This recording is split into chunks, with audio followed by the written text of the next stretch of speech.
আজও মানিকগঞ্জের পাটুরিয়া এই বাস টার্মিনালে আজও কিন্তু ঢাকামুখী আপনার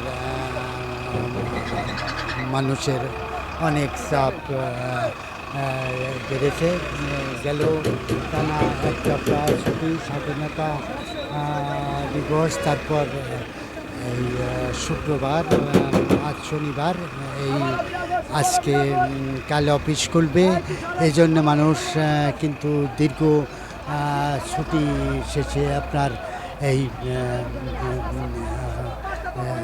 এই বাড়ি থেকে কর্মস্থল ফিরছে পরিবার পরিজন নিয়ে।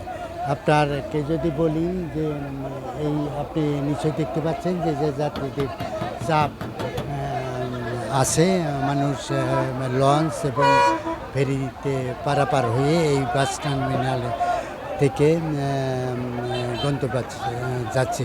তবে একটা কথা বলি, ভাড়া বৃদ্ধির অভিযোগটা কিন্তু আপনার আছে।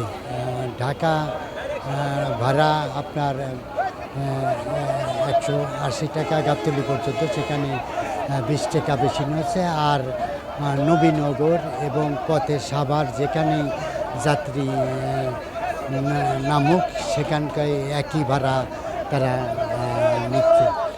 আপনি কে যদি বলি যে এখানে পুলিশ প্রশাসন আছে, তারপরেও কিন্তু আমরা দেখতে পাচ্ছি এ ব্যাপারে ভাড়া বৃদ্ধির বিষয়ে কেউ কিন্তু ব্যবস্থা নিচ্ছে না।